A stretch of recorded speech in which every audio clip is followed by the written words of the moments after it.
Queridos, bom, vamos para a nossa palavra de hoje. Hoje nós vamos falar sobre a crise, as crises no caso, né?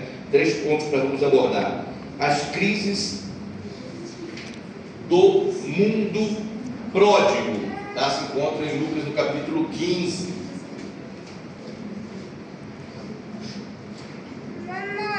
Nem tem um alô vocês aí com média aí, né? Cheguei corrido, mas tá tudo bem. Gente, fico correndo, nem deu um toque lá. As crises do mundo pródigo. Queridos, isso aqui é baseado, tá? Num texto, quando a gente fala assim, bem conhecido, né? Lá estou falando do segmento cristão, né? E até mesmo não, mas muitos conhecem essa história do filho pródigo, do rapaz que entendeu que deveria pedir, né, em vida com relação ao seu pai, a sua parte da herança da fazenda e seguir sua vida. Esse é o contexto da história. Jesus está ensinando no capítulo Lucas de 15, a gente brincando, a gente fala que o capítulo de Lucas, o capítulo 15 de Lucas, é o capítulo dos achados e perdidos, né? Por quê? Porque são 3 parábolas que ele fala sobre a questão desse ensino que ele quer dar, que é da dracma perdida, né? Da ovelha centésima, que também, né, fica pelo caminho, o pastor volta para resgatá-la, e dentro desse segmento ele fala desse contexto do filho pródigo. Então a gente vê um animal, a gente vê uma moeda, né? E aqui a gente vê um contexto de família, né? Onde um filho resolve tomar uma decisão muito séria, e essa decisão lhe trouxe algumas consequências, e é dentro disso que nós queremos falar. Eu vou ler aqui o texto, né? Se o pessoal do LED quiser passar para a gente, passa aí enquanto eu vou lendo aqui, com isso a gente ganha um pouquinho de tempo. Vamos lá. A partir do verso 11, Lucas capítulo 15, a partir do 11. E disse: um certo homem tinha 2 filhos. E o mais moço dele disse ao pai: pai, dá-me a parte da fazenda que me pertence. E ele repartiu por eles a fazenda. E poucos dias depois, o filho mais novo, ajuntando tudo, partiu para uma terra longínqua, e ali desperdiçou a sua fazenda, vivendo dissolutamente. E havendo ele gastado tudo, houve naquela terra uma grande fome, e começou a padecer necessidade. E foi e chegou-se a um dos cidadãos daquela terra, o qual o mandou para os seus campos apacentar porcos, e desejava encher o seu estômago por conta da fome com as bolotas, ou seja, que são chamadas alfarrobas, que era o tipo de alimento que dava aos porcos naquela época, de bolotas que os porcos comiam, e ninguém lhe dava nada. E caindo em si, disse: quantos trabalhadores de meu pai têm abundância de pão, e eu aqui pereço de fome. Levantar-me-ei e irei ter com meu pai, e dir-lhe-ei: pai, pequei contra o céu e perante ti, já não sou digno de ser chamado teu filho, faze-me como um dos teus trabalhadores. E levantando-se foi para seu pai, e quando ainda estava longe, viu o seu pai, e se moveu de íntima compaixão, e correndo, lançou-se-lhe ao pescoço e o beijou. E o filho lhe disse: pai, pequei contra o céu e perante ti, já não sou digno de ser chamado teu filho.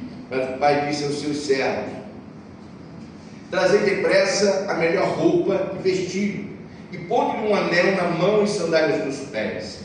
E trazei o bezerro cevado, matai-o, e comamos e alegremos-nos, porque este meu filho estava morto e reviveu, tinha se perdido e foi achado. E começaram a alegrar-se. E o seu filho mais velho estava no campo. E quando veio e chegou perto da casa, ouviu a música e as danças. E chamando um dos servos, perguntou-lhe o que era aquilo.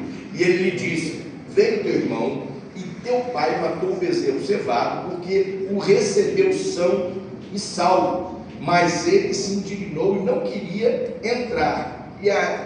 E saindo o pai, estava com ele, insistia com ele. Mas respondendo ele, disse ao pai: eis que te sirvo há tantos anos, sem nunca transgredir o teu mandamento, e nunca me deste um cabrito para alegrar-me com os meus amigos.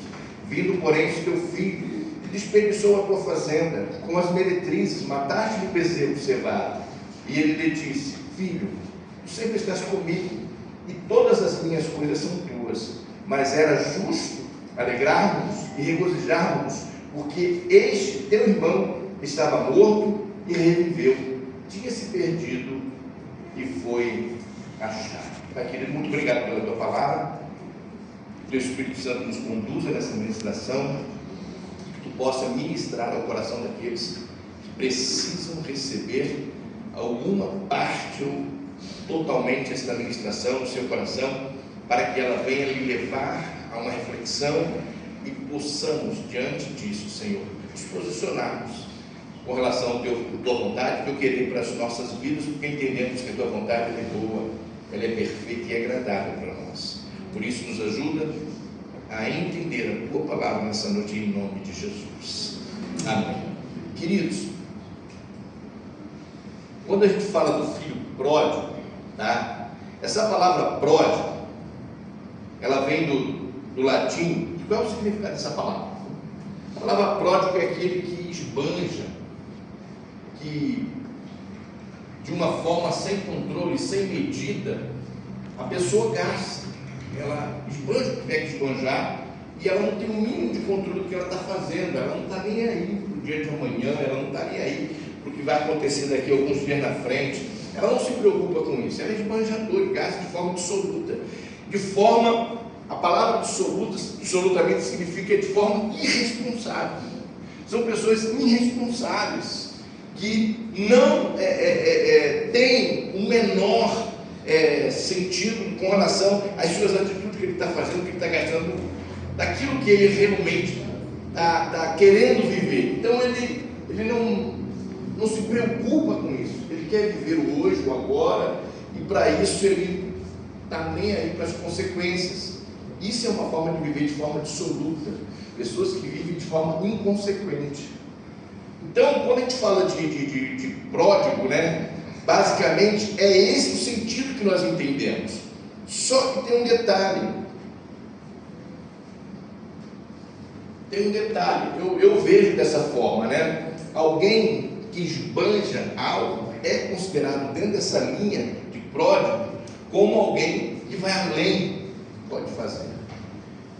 E eu vejo esse pai, nessa parábola, nós vamos pregar sobre o pai, só um pequeno, né, uma pequena palavrinha sobre esse contexto aqui. Eu vejo esse pai, né, sendo pródigo. O texto fala que é o filho pródigo, mas eu vejo o pai sendo pródigo. Por quê? Porque se a gente for trabalhar a ideia da ação do pai em relação a esse filho, nós vamos ver que esse pai esbanjou amor. Esse pai teve mais amor do que eu e você talvez teríamos para com esse filho, né? Porque ao olhar a atitude do filho, queridos, para pensar, né? Alguém chega para você, um filho seu chega assim: pai, me dá parte da herança. Você está vivo. Naquele tempo era comum e a cultura lhe permitia fazer isso, pedir a herança em vida. Só que tem um detalhe: quando você pede a sua herança com seu pai vivo, você está dizendo para ele: não quero mais a tua paternidade, não quero mais estar submisso às tuas normas, não quero mais estar debaixo do teu teto, eu não quero mais ser reconhecido como teu filho. Em outras palavras, ele está dizendo: para mim, esse vínculo de pai e filho acabou. Para mim, pai morreu. É isso que ele está querendo dizer. O conceito de liberar e dar ao filho aquilo que ele pede, dá a entender pela lei que para ele o pai não existe mais. Então ele quer sair debaixo da guarda, do conselho, da tutela, da provisão, da segurança. Ele não quer mais vínculo paternal, ou seja, ele quer viver de forma absoluta, de forma irresponsável, aonde ele vai definir para ele o que é certo, o que é errado, aonde ele determina para onde vai, de onde vem, o que faz, o que não faz. São pessoas que não querem estar debaixo de orientação, não querem ter limites na sua vida. São pessoas que querem romper com princípios e com valores, né? Mas isso não é novo, queridos, não é novo, isso é coisa antiga, né? Se a gente parar para analisar, analisando de uma forma mais teológica, o que aconteceu no Éden foi isso. Quando o inimigo usa a serpente para falar para a mulher: no dia que você comer desse fruto, não é que você vai morrer. Deus disse que morreria. A serpente disse: não, é que você vai se tornar igual a Deus. O que significa você igual? significa que você não precisa se submeter a ele. Você é dono do teu nariz. Você vai determinar o que você quer para a sua vida. Você vai determinar aquilo que você entende como certo e errado. Queridos, até hoje é assim. Até hoje é assim. Nós estamos vivendo dias que, de vez em quando, em tempo se levanta grupos que defendem essa linha.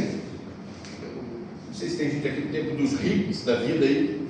Mas pelo menos vocês conheceram a história, né? É do meu tempo. Quando se levantou essa galera, era uma galera que se levantava contra a paternidade. Eram pessoas que queriam viver de forma rebelde. E viraram nômades da vida, vivendo de forma absoluta, bagunçando, sem princípios, sem valores. O faça amor, não faça guerra, né? As pessoas querem sair debaixo dessa autoridade, amados. Debaixo dessa autoridade. As pessoas querem viver segundo aquilo que eles entendem e pronto, não querem prestar obediência. Esse é o problema do ser humano. Nós enfrentamos isso no nosso dia a dia. Hoje em dia nós temos linguagens aí, nos dias em que vivemos, uma das linguagens que as mulheres defenderam tanto, que ainda defendem, meu corpo, Minhas regras. quer dizer isso? Não, meu corpo é meu corpo, eu não quero prestar obediência a ninguém. Eu não quero que minha mãe manda em mim, eu não quero que meu pai me dê ordens. Não, eu quero fazer o que eu quero fazer. Eu quero seguir para onde o meu nariz está apontando. Acabou. Sabe, o pai quer sentar com o filho para conversar, o filho não quer ouvir. Né? O pai está ultrapassado. Não é mais assim, pai. Mas sempre foi. Quando eu digo sempre foi o jovem dizer para os pais que o tempo dele passou. Sempre foi. Não é o de hoje, não. O que se repete hoje já vem lá atrás. Os filhos chegam a uma determinada idade e já estão dizendo: pai, seu tempo está ultrapassado. É outra geração, é outra linguagem, é outro entendimento. E eles querem o quê? Essa tal liberdade. Essa tal liberdade que na verdade é uma liberdade para serem libertinos, para fazer libertinagem sem ter que prestar obediência ou dar satisfação a alguém. Estamos vivendo isso. No meu tempo, não tem tanto tempo assim, né? Os alunos ainda aprendiam a respeitar professores. Idoso, como chamar o idoso de você? Era o senhor. Era senhor, não, senhor. Quando o mais velho fala, a criança mais nem abre o bico. Pai e mãe conversando com adultos, a criança tem que sair de perto. A coisa era mais ou menos assim. Hoje não. Nós estamos vivendo dias assim terríveis, sabe? Os filhos estão botando o dedo na cara do pai. Filhas não estão nem aí para os conselhos das mães. Estão querendo viver de forma absoluta, viver de forma irresponsáveis, viver a seu bel prazer. É isso que esse jovem representa. Pai, para mim o senhor morreu, por isso me dê minha herança. E a cultura lhe permitia, as leis permitiam ele fazer isso. E ele fez o quê? Quando a gente entende que a gente não quer estar debaixo da tutela, da vara, da correção, do teto, né, debaixo da orientação do pai, o que você vai fazer? Eu vou sair de casa, vou seguir meu rumo. Hoje em dia, quantos jovens estão, e eu estou falando isso porque eu conheço, né? Quantos jovens chegam a uma determinada idade, começam a trabalhar, ganham dinheiro, e a primeira coisa que ele quer fazer é seguir sua vida sozinho. Vou sair debaixo da casa dos meus pais, não quero mais morar com eles, eu vou seguir minha vida. E aí ele vai alugar um quarto com banheiro, uma kitnetzinha, tudo para viver a tal liberdade. Mas qual é a situação? Será que é só viver a independência financeira? Não. Eles querem sair debaixo realmente da tutela, da autoridade paternal. É isso que eles querem. Vamos para o mundo das igrejas hoje em dia. Hoje o pessoal chama de desigrejado. Já ouviu essa expressão? Quando você fala em desigrejado hoje, o que se entende sobre isso? São pessoas que não querem compromisso com a igreja. São pessoas que questionam os dízimos. Não vou nem entrar no contexto se é errado ou não, teológico, porque isso aí está errado. Mas questiona o que a igreja faz, questiona se a igreja é de parede preta, questiona uma série de coisas, eles não querem estar vinculado a uma igreja, ele não quer estar vinculado ao corpo, porque no corpo tem o quê? Regras, tem normas. Eu não quero viver dentro de um ministério, não quero participar do ministério. Por que não quer? Porque dentro do ministério tem regras, tem normas. O pessoal da música não chega aqui aleatoriamente, não, tem normas. Eles passam por uma avaliação, vem, faz audição, precisa se submeter aqui no nosso caso diretamente ao James, está com ele, tem ensaio, tem que ir para o ensaio, tem o compromisso de chegar na obra. Não quero isso. Então nós estamos vendo dias em que as pessoas preferem dizer que são crentes. Se tu procurasse na internet, vocês vão ficar abismados. Tantas pessoas que estão defendendo essa linha. Não quero estar dentro da igreja, eu sou livre. Eu sou livre para viver minha vida, eu não quero compromisso com a congregação, de forma nenhuma. E nessa, as pessoas estão ficando desigrejadas. Desigrejadas. Amados, vou aproveitar o gancho aqui, eu vou falar uma coisa para vocês aqui. Né? Hoje em dia, a coisa é considerada, por exemplo, sou pastor, né? Se alguma coisa dentro do núcleo da fé que eu entenda, né, que eu e a Ilma precisamos prestar obediência ao pastorio e à pastoria, nós vamos fazer isso com a maior tranquilidade. A gente não toma nenhuma decisão sem a aprovação deles, né, Ulisses? Vamos lá conversar com eles, porque eles são nossos líderes, são nossos pastores. Prestar obediência, prestar satisfação, se submeter à autoridade que Ele é nas nossas vidas. Entende, amados? Então, tem gente, por exemplo, se aconselhar, né, pastor? Se aconselhar, às vezes, que tem gente, entendo o que eu vou dizer, por favor, todo mundo é livre, todo mundo está aproveitando aqui o gancho da administração, todo mundo é livre, para não vir no culto. Não quero ir no culto. Amém, queridos? Porque você é livre, não venha. Por isso que eu acho que igreja tem que ser, o nome da igreja, se um dia eu abrir uma igreja, daqui a uns 50 anos na frente, quem sabe, porque hoje nem pensar. Eu vou botar assim, igreja vem quem quer. Porque quem for está assim, mas daqui a 50 anos. Né? Querido, eu sou do tempo que quando eu voltava, independente de eu estar no todo da programação, eu ligava e avisava, ô pastor, hoje eu não vou poder ir à igreja, surgiu um imprevisto.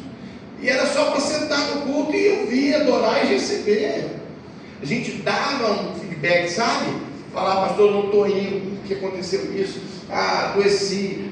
Hoje eu recebi, né? Pessoas falando, pastor, não vou poder ir, porque hoje tem o jogo do Flamengo, né?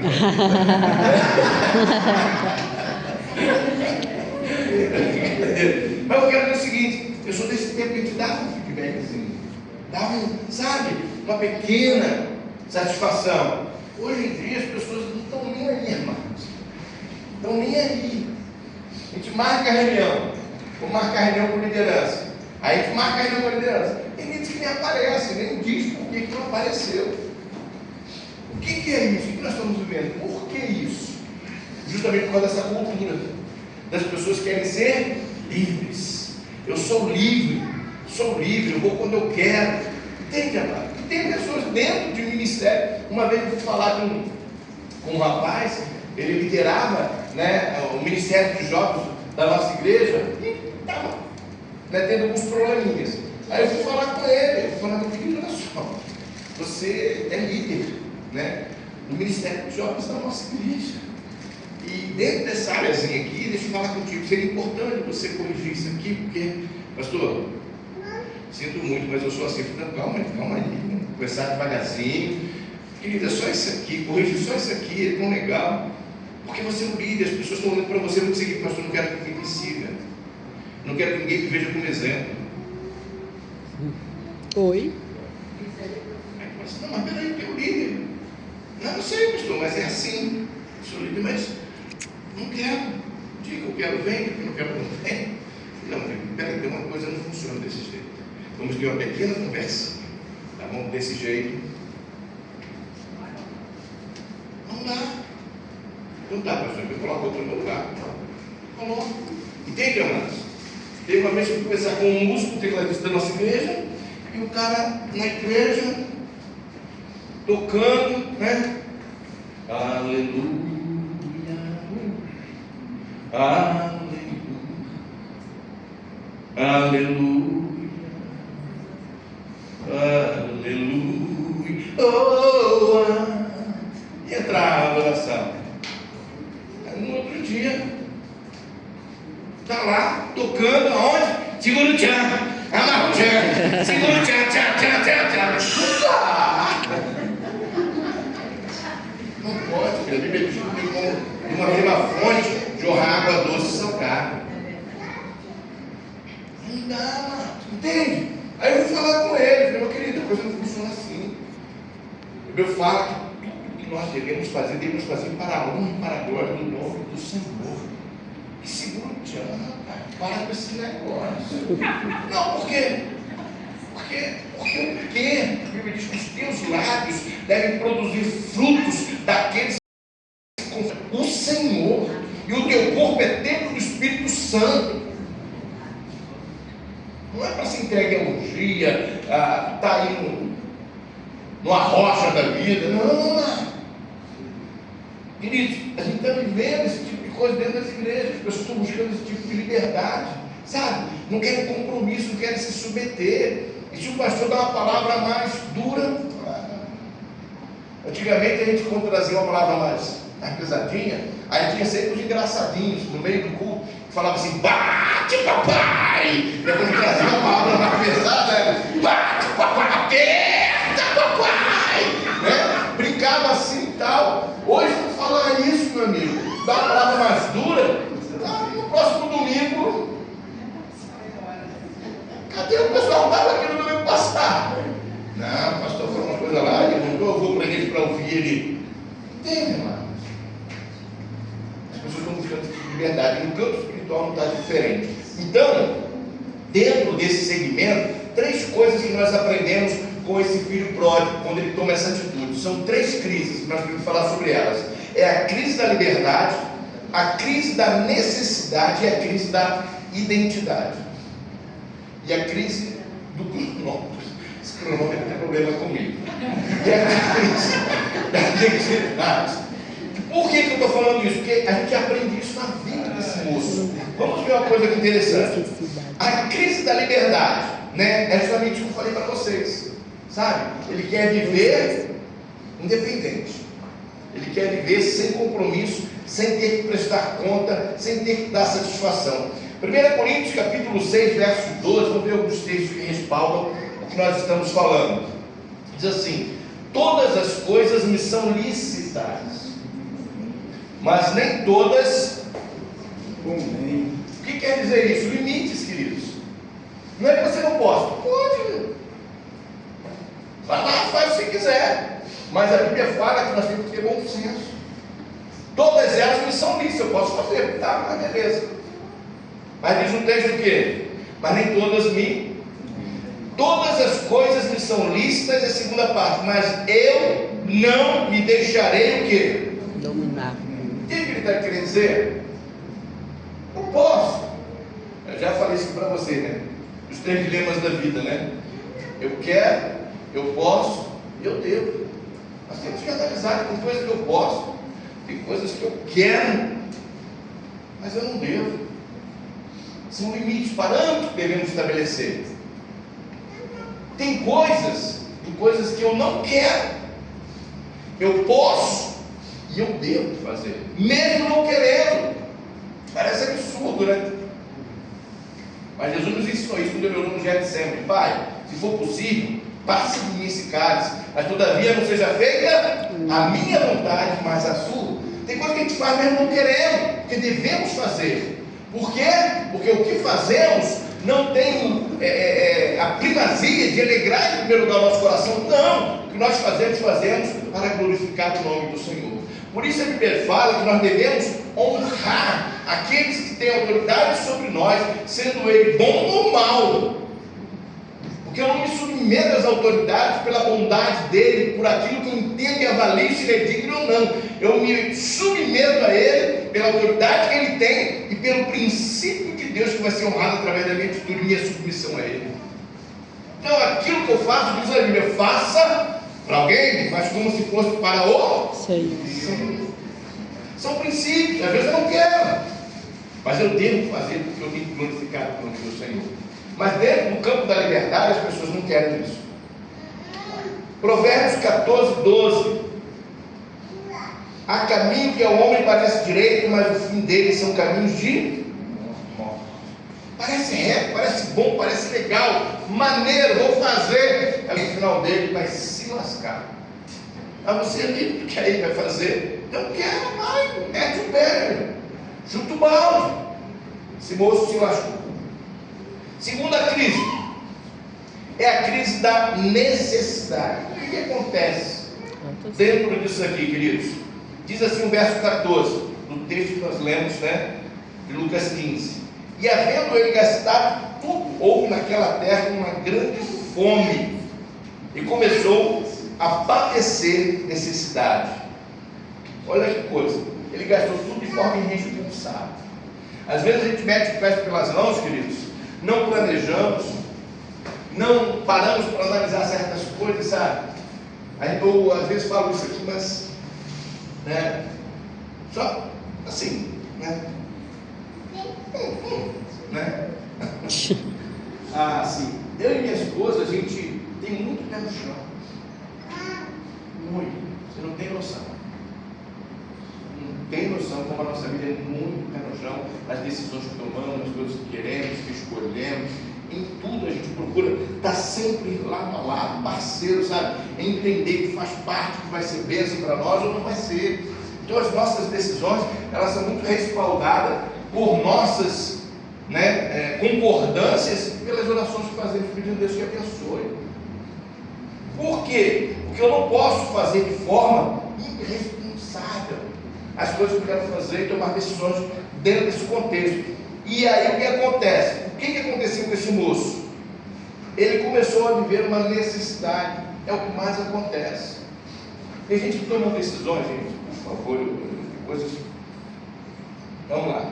Tem gente que toma decisão na vida que hoje parece a melhor decisão. Foi legal, maneiro. Aí lá na frente, ele fala assim: que burrada que eu fiz. Mas por que ele fala que burrada que eu fiz?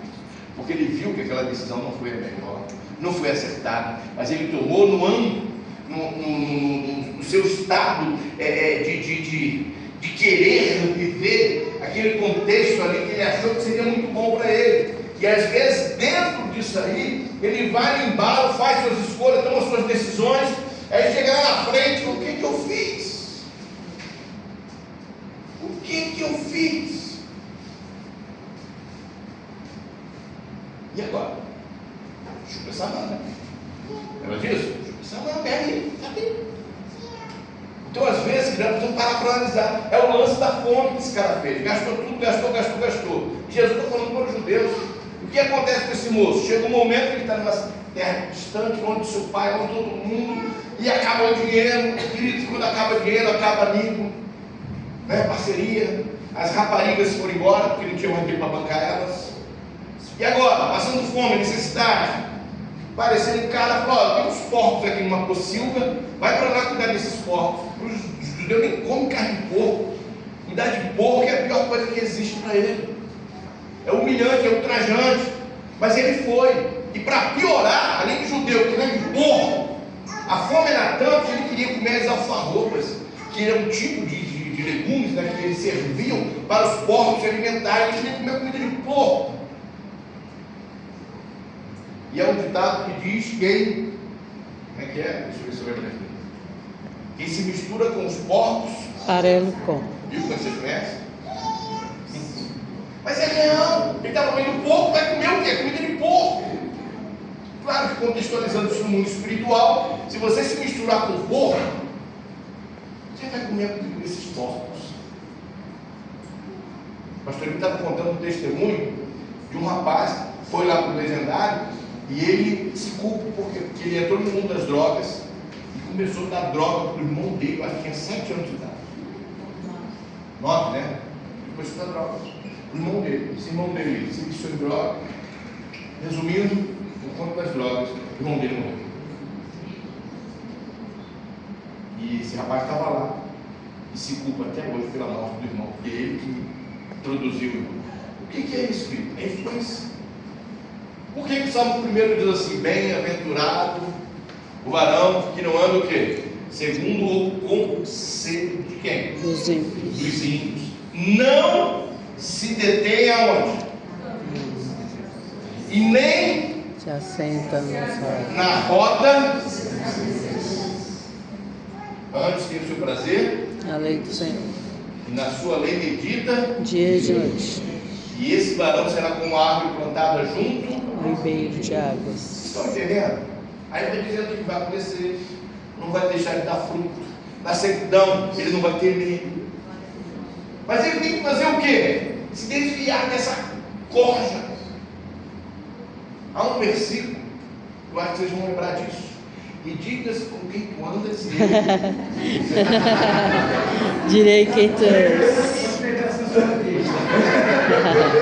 Mas é uma máxima verdadeira. É uma máxima extraída da Bíblia. Por que no ensino secular eles dizem que o ser humano é produto do meio? Isso é científico. O ser humano, ele é produto do meio. Há quem diga, queridos, que se você se envolver com uma turma de 6, 7 pessoas, você vai ser a média dessa galera com quem você caminha. Você é a média deles. Então, se você se enturma com uma galera que bebe pouco, bebe muito, bebe quase nada, você também vai beber, só que você vai ser a média desse pessoal com quem você caminha. Então, nós precisamos entender, amados, que às vezes essa tal liberdade não é tão boa quanto a gente pensa. E é isso que nós estamos aprendendo. Aí entra a crise da necessidade, porque aí ele se vê lá no fundo do poço, se vê sem nada, lascado, e agora ele está em crise, porque está lhe faltando sua casa, está lhe faltando amigos, está lhe faltando o conselho do pai, a provisão paterna, está lhe faltando a refeição que ele não tinha, está lhe faltando roupas adequadas, começa a lhe faltar aconchego, começa a lhe faltar um montão de coisa. E quantas pessoas hoje em dia têm tantas faltas, mas essas faltas são provenientes de atitudes que tomaram lá atrás, decisões que tomaram lá atrás, de escolhas que fizeram lá atrás, e hoje ele está numa situação que está olhando assim: pô, se eu pudesse eu voltava e fazer diferente, porque tem tantas coisas que eu gostaria de ter alcançado e não alcancei por causa das escolhas e das decisões que eu tomei. Entende, amado? É isso que está acontecendo. Então é a crise da necessidade.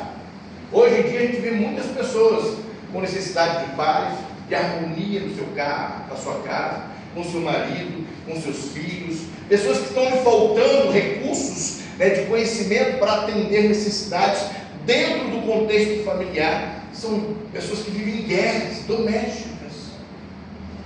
Não sei se vocês já ouviram essa expressão, mas é uma expressão que a gente escuta. Tem muitas mulheres que são viúvas de maridos vivos. Por quê? Porque não tem relacionamento. O marido está morto dentro de casa vivendo, é um defunto, ambulante para cima e para baixo. O que faltou? O que aconteceu? Homens, quantos homens, queridos, criaram problemas, trouxeram muitas dificuldades para o seu relacionamento e trouxeram consequências por conta disso, né? Por quê? A Bíblia tem um texto que ela fala uma coisa muito interessante, já compartilhei isso aqui com vocês: que todo homem seja pronto para quê? É para ouvir mesmo? Tem certeza? Tem? Como é que é isso mesmo? Tem certeza? Todo homem seja pronto para quê? Ouvir. Não tardio para falar. Parece que não tem sentido, mas está na Bíblia, tem sentido. Você sabe o que significa prontidão para ouvir? Parece engraçado isso, mas é real, é real. Você ouviu essa palavra táxi? Eu já compartilhei isso aqui uma vez. Quem já ouviu compartilhar isso aqui alguma vez? Eu não. Você não? Mas todo mundo que está na música, que me levantou a mão, né? Tipo, uma galera. Essa palavra táxi, querido, ela é táxi em todos os idiomas. Não sei se vocês perceberam isso. Qualquer filme que você vê está lá táxi. E ela é de origem do grego, e ela vem como dar a entender que o táxi tem que estar o quê? Pronto para atender o chamado. E quando a Bíblia fala que o homem tem que estar pronto para ouvir, está falando justamente isso. Porque às vezes nós, os homens, é uma realidade, nós não temos dificuldade para parar para ouvir mulher. Mas a palavra está dizendo: para, cara, para ouvir, para ouvir. A gente não quer ouvir, queridos. E aí você não escuta aqui, não escuta do lado. Eu lembrei do lado do lado, né? Aí o lado do lado vai dar ruim. Por que vai dar ruim? Porque você não ouviu. Você não parou para atender aquilo que estava sendo colocado para você. E aí você não sabia como resolver essa situação. E a gente vê hoje em dia muitos casamentos, muitos lares que estão sendo desfeitos porque não houve atenção nas conversas, no diálogo, na fala. E as pessoas, infelizmente, não querem ouvir, não querem tomar conselho. É porque talvez se o conselho fosse bom, está todo cheio seria vendido e não dado, né? cheio dos ditados. Não quer tomar conselho, queridos. E aí tem uma vida quebrada, uma vida arrebentada, consequências, sequelas. Mas por quê? Porque não deu ouvido. Não parou para ouvir quem poderia orientar, quem poderia direcionar. Não quero fazer do meu jeito. Mas aí vem a crise da necessidade. E na crise da necessidade, aí lembra da casa do pai. Na crise da necessidade, reconhece que o pai, na verdade, era bom, principalmente até com seus servos. Na crise da necessidade, essa pessoa começa a se humilhar um pouco mais, agora ela quer ouvir. Na crise da necessidade, ela decide sair da possível e voltar para casa. Quando a crise vem, amados, quando a crise vem, aí as pessoas querem voltar para lá, querem voltar para casa. Aí agora eu quero dar ouvido. E eu já escutei muitas pessoas me falarem isso. Ah, pastor, se eu soubesse disso que você está me falando hoje. Ah, se eu tivesse dado ouvidos. Passou, está na crise da necessidade. Mas nada está perdido. Amém? Amém. Nada está perdido. Não estava perdido por esse moço. Teve como restaurar. Amém? Amém. Mateus 16, 25. Meu Deus do céu.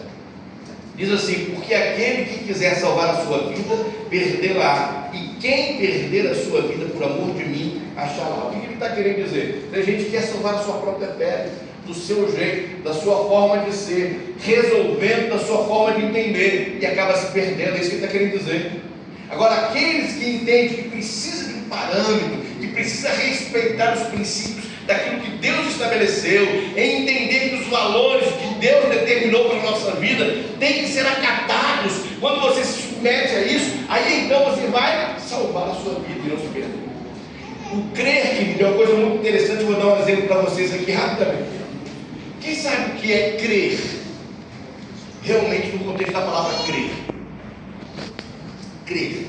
Eu creio em Jesus Cristo. Legal.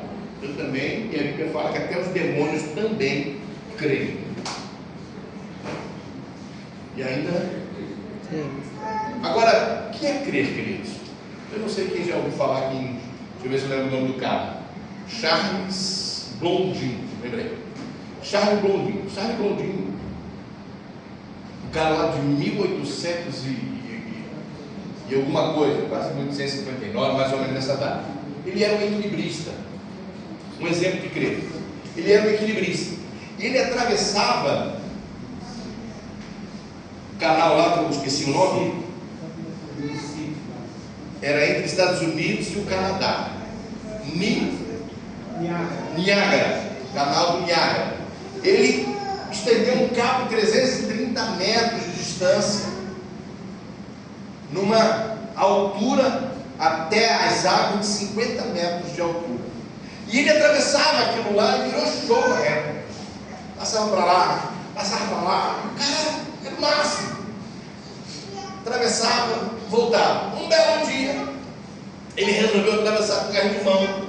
Está na história, ele atravessou com o carro de mão. Uma vez ele atravessou outras coisas mais. Uma vez ele foi no meio do cabo e parou, levou uns apetrechos, fritou um ovo, comeu. O cara era fera no equilibrismo. Aí ele atravessa com o carro de mão.